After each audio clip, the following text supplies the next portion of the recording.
Today in Stadia news, we're going to be talking about the latest This Week on Stadia blog post, which gave us a release date for 2 games, a new free demo, a free play weekend, and some new DLC content to check out. But before we dive into all of that, I want to begin by focusing on an update to Dirt 5, which has now enabled crossplay for the Stadia version of the game. This is great news because crossplay was heavily needed for that title. The heavily reduced queue times are now sub 20 seconds to find a match, and it's a fantastic experience when you do. I also want to point out that in my experience, I haven't had any issues with playing the game in 4K like there used to be. I'm not exactly sure if it was this most recent patch or one previous to it, but for anyone wondering, that's no longer an issue. You can now go and enjoy the game. It's fantastic to see more crossplay enabled games get added to Stadia. It's a huge deal for me as I'm big on multiplayer gaming, and I'll definitely be checking out Dirt 5 more on Stadia because of this update. But now let's move on to the latest This Week on Stadia blog post, and let's talk about the release dates for 2 games. As we've previously talked about on the channel, Dynasty Warriors 9 Empires will be launching February 15th on Stadia day and date alongside other major platforms. And alongside it, we now have confirmation that My Hero One's Justice 2 will also arrive that very same day. It's a 3D arena fighter that lets you relive the iconic anime scenes of My Hero Academia.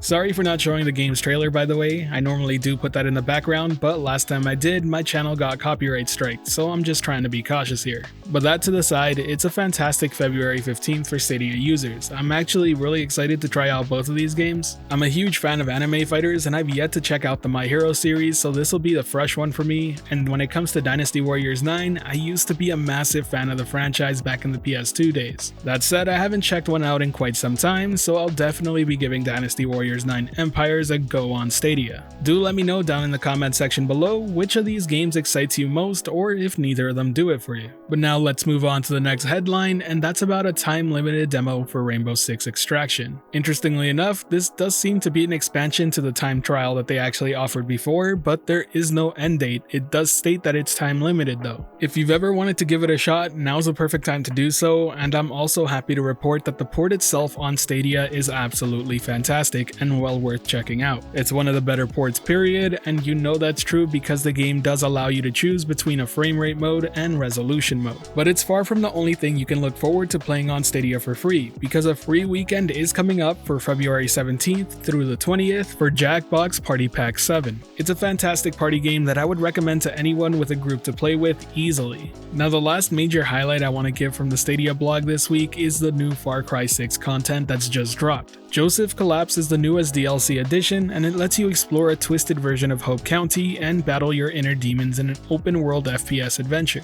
It continues the DLC tradition for this game to let you play as the biggest antagonists of the series, this time Joseph from Far Cry 5. And while that covers the big headlines from the latest This Week on Stadia blog post, there is one more story I do want to talk about before we sign off. And that's about a new post that was recently made in the Stadia dev blog. It's surrounding the Stadia Pro incentive that was talked about and discussed last year, except this time they got some statements from developers themselves on how it's been for them.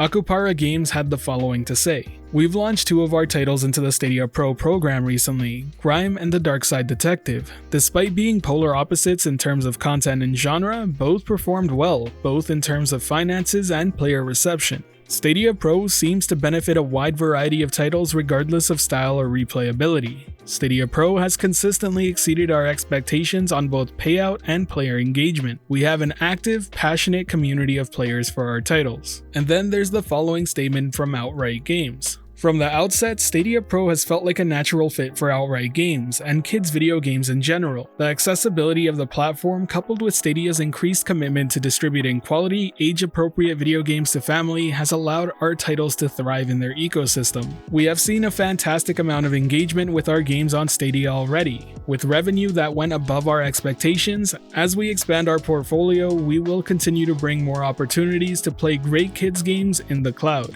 And it's fantastic to see these sort of statements made, because that means that the program so far seems to be a success. Now for those unaware, the incentive itself gives 70% of the monthly program revenue back to participating partners, and earnings are based on player engagement and measured by session days. Newly signed games that launch on Stadia through December 2023 can earn 85% transactional revenue share up to 3 million. Thereafter, standard terms apply. It seems really clear that Stadia is heavily incentivizing Stadia Pro, and even for those not launching into Pro, there are incentives for those who just want to launch their game on Stadia.